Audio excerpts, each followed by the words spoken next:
Hi, we're Conan and Catherine, and we own and operate a vintage camper photo booth out of a 1961 Aljo with our business, Lamp House Photo Company. When our busy season of events got put on hold, we decided to make the most out of our time at home and get to work on our next project, a 1968 Playmore 140, taking it all the way down to the frame and rebuilding it. And now it's a camper again? You gotta be kidding me. With the help of Catherine's parents, Connie and Dave, and our project manager, Simon, we're taking vintage trailer trash and turning it into treasure one project at a time. Thanks for following along, and if you haven't yet, be sure to like and subscribe.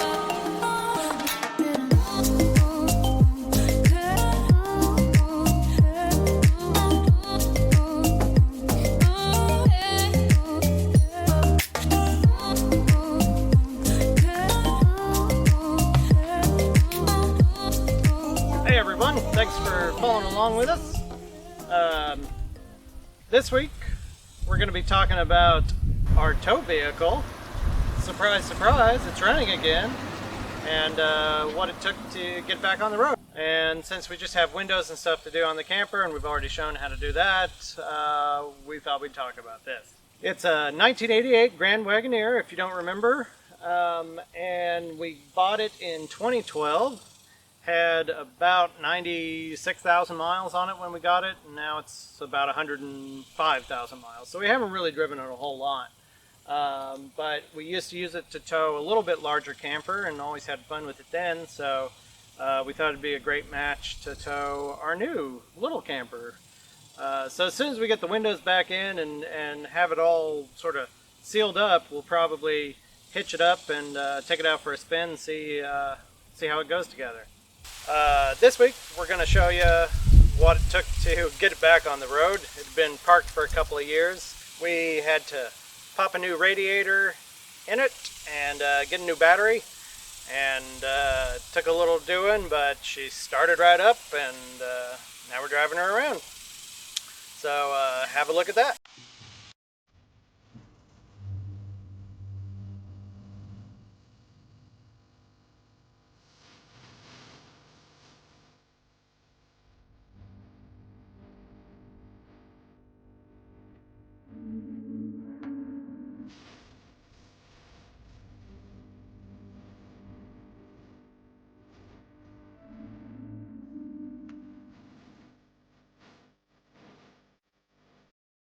There you have it. There's the old radiator. And it really wasn't too difficult, but you could see there's some obvious leakage over the year, and in fact there's antifreeze pooled up down here along this bottom. Built a little bit better than the new one. Like, these are metal top and bottom, I think. You know, as long as the new one works, the new one works. I do have to swap a couple of fittings, but yeah, these little fittings here, I've got to get those out now. So I think what I'm going to try to do is lay this on its back and unscrew those, and hopefully not make too much of a mess. Of course, be careful with antifreeze. It is deadly if ingested, and it is sweet, so they tell me.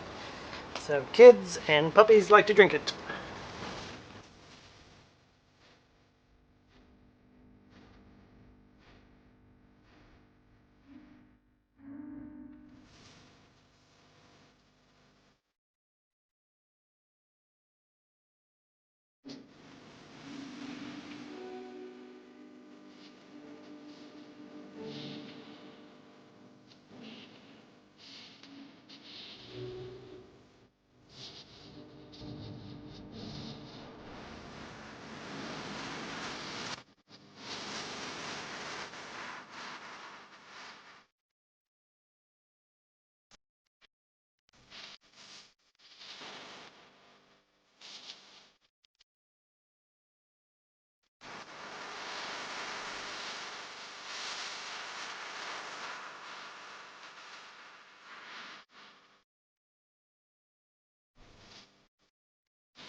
Who is that?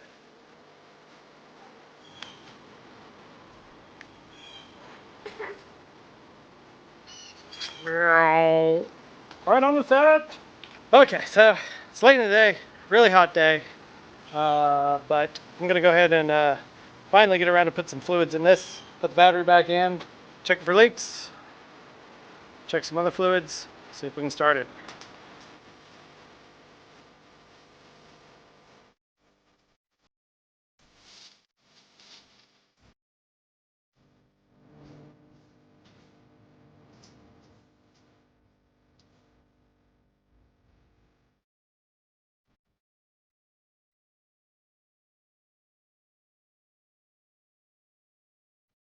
Okay, fluids are in, battery's in, radiator's in. I don't see any leaks below just yet, so we'll try to start it. So, fingers crossed this works.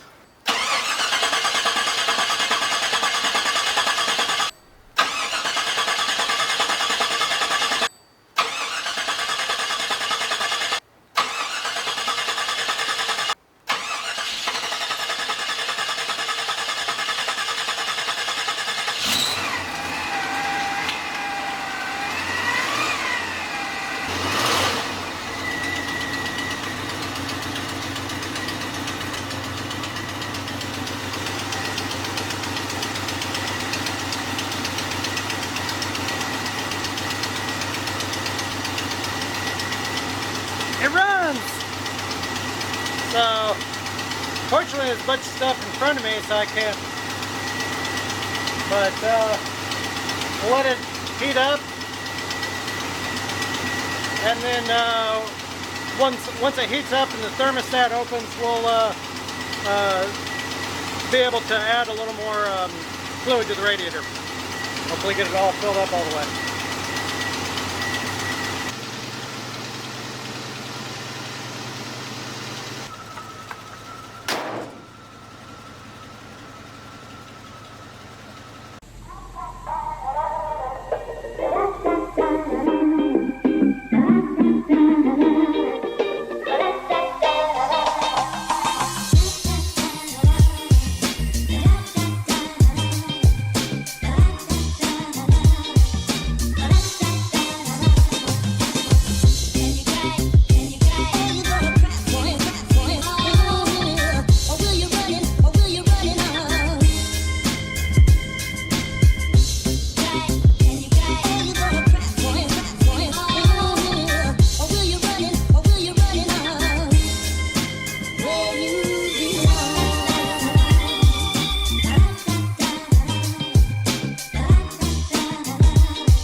Alright, so that's it for this week. Thanks for tuning in. Check back with us again next week, and hopefully we'll have some progress made on the camper.